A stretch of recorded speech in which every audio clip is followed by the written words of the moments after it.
Assalamualaikum warahmatullahi wabarakatuh. Kita sering sekali mendengar tentang globalisasi, tapi apakah kita tahu arti dari globalisasi itu sendiri?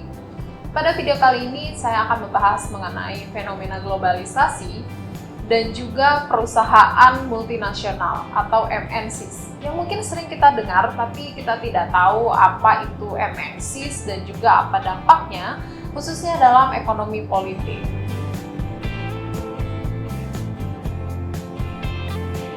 Globalisasi berasal dari bahasa Inggris globalization. Globe yang berarti dunia dan ization yang berarti proses. Globalisasi bisa diartikan sebagai proses untuk mendunia. Globalisasi melibatkan sebuah integrasi internasional dalam hal ideologi, ekonomi, sosial, budaya. Singkatnya mencakup semua aspek dalam kehidupan kita. Nah, globalisasi ekonomi itu sendiri bagaimana munculnya? Munculnya berasal dari perdagangan bebas atau international free trade yang sebenarnya mungkin kalau kita lihat sudah dimulai dari ratusan tahun yang lalu. Sehingga dari hal ini, globalisasi itu bisa dilihat secara umum dari 3 pandangan. Yang pertama adalah pandangan skeptis. Pandangan skeptis menganggap bahwa globalisasi bukanlah sebuah fenomena baru. Globalisasi ini sudah dimulai sejak perdagangan internasional mulai ada. Kita tahu ada jalur sutra gitu ya. Kita tahu bahwa perdagangan internasional itu sudah terjadi berabad-abad yang lalu. Sehingga menurut para kaum skeptis ini, globalisasi itu bukan sesuatu hal yang baru. Kemudian yang kedua adalah aliran hyperglobalis. Mereka yang berkata bahwa globalisasi ini baru dimulai 2 dekade yang lalu. Nah, para hyperglobalis ini menganggap bahwa perdagangan internasional ataupun globalisasi yang terjadi saat ini itu berbeda dengan globalisasi yang terjadi pada saat perdagangan internasional di masa lampau. Yang ketiga adalah aliran transformatif yang berada di tengah-tengah di antara aliran yang pertama dan kedua. Jadi aliran transformatif ini mereka menganggap bahwa memang ada globalisasi yang terjadi saat ini dan itu memang berbeda dengan apa yang terjadi di masa yang lalu. Nah, kemudian kita akan melihat bagaimana sebenarnya globalisasi dalam bidang ekonomi.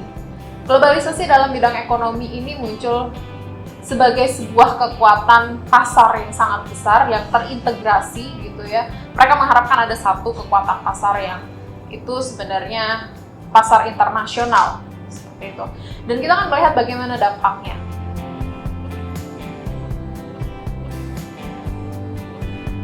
Yang pertama adalah dampak positif dari globalisasi. Sebenarnya globalisasi ini bawa dampak positif nggak sih gitu ya, khususnya dalam bidang ekonomi. Kalau kita lihat janjinya, globalisasi ini sebenarnya banyak janjinya yang positif yang diharapkan dari proses globalisasi. Misalnya tidak adanya ketimpangan atau disparitas sosial, kemudian turunnya angka pengangguran, turunnya angka kemiskinan gitu ya, karena terbukanya lapangan pekerjaan dan lain-lain.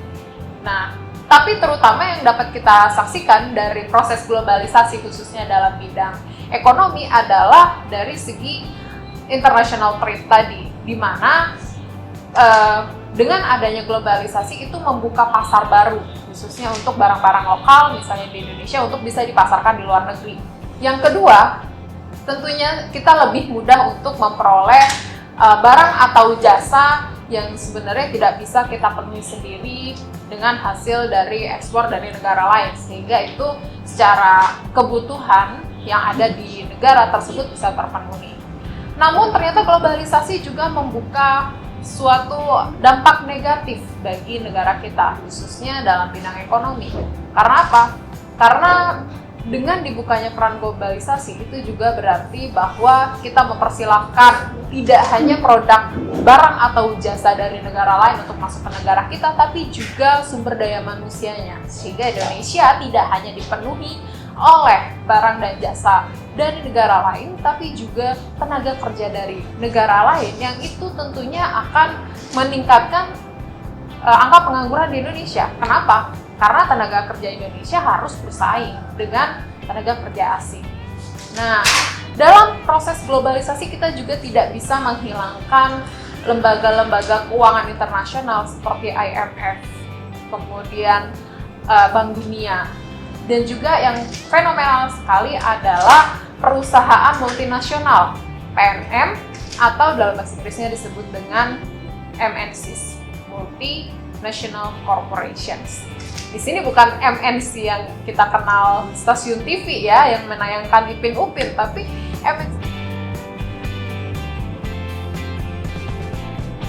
MNC yang dimaksud di sini adalah sebuah perusahaan yang dia pusatnya berada di suatu negara, tapi punya cabang di beberapa negara yang sebagian besar adalah negara berkembang.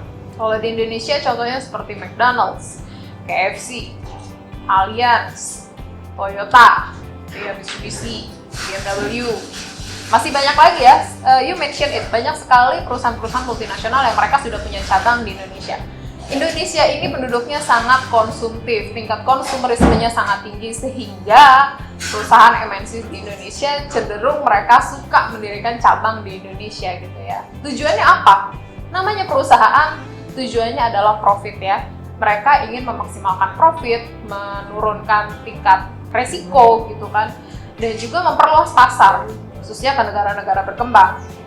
Itu adalah tujuan dari perusahaan-perusahaan MNCs. Dan kalau kita lihat sekarang ya, dalam ekonomi politik, dalam perspektif ekonomi politik, perusahaan MNCs ini bahkan mereka bisa mengendalikan lebih dari sebuah negara. Artinya, kalau biasanya negara itu dikendalikan oleh sebuah negara, tapi sekarang kita bisa melihat bahwa perusahaan MNCs ini bisa mengambil alih perekonomian suatu negara, sebegitu berpengaruhnya. Nah, kita akan melihat dampaknya.